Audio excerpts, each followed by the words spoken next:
અમરેલી જિલ્લા શિક્ષણાધિકારી કચેરી દ્વારા આયોજિત સ્કિલ કોમ્પિટિશનમાં 57 જેટલી શાળાઓએ ભાગ લીધો. અમરેલી જિલ્લા શિક્ષણાધિકારી કચેરી અમરેલી દ્વારા અમરેલી જિલ્લામાં જે કાર્યશાળાઓ છે તેમાંથી 57 જેટલી શાળા કક્ષાએ સ્કિલ કોમ્પિટિશન કાર્યક્રમ રાખવામાં આવ્યો હતો, જેમાં અલગ અલગ વિદ્યાર્થીની ટીમ દ્વારા જે શાળા કક્ષાએ વિજેતા થયેલા હોય તેમાંથી એક પ્રોજેક્ટ સિલેક્ટ કરી તે જિલ્લા કક્ષાએ આવેલા હતા.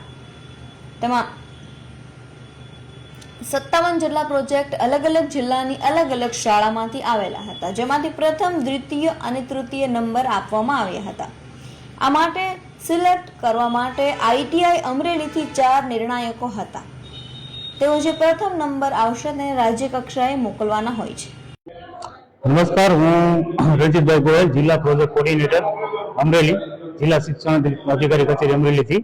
બરાબર, આજ રોજ અમરેલી જિલ્લામાં જે કાર્યરત વોકેશનલ શાળાઓ છે 57 જેટલી, તેમાં શાળા કક્ષાએ સ્કિલ કોમ્પિટિશનનો કાર્યક્રમ કરેલ અલગ અલગ વિદ્યાર્થીની ટીમ દ્વારા.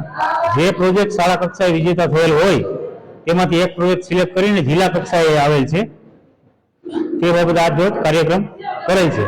અત્રે આજ રોજ 57 જેટલા પ્રોજેક્ટ અલગ અલગ જિલ્લાની અલગ અલગ વોકેશનલ શાળામાંથી આવેલ છે, જેમાંથી પ્રથમ, દ્વિતીય અને તૃતીય 3 નંબર આપવાના હોય એ સિલેક્ટ કરવા માટે અમે આઈટીઆઈ અમરેલીથી 4 જેટલા નિર્ણાયક બોલાવેલા છે. જે પ્રથમ નંબર આવશે તેને અહીંથી રાજ્ય કક્ષાએ મોકલવાના હોય છે. બરાબર, તમામ કાર્યક્રમ સ્કિલને અનુલક્ષીને છે.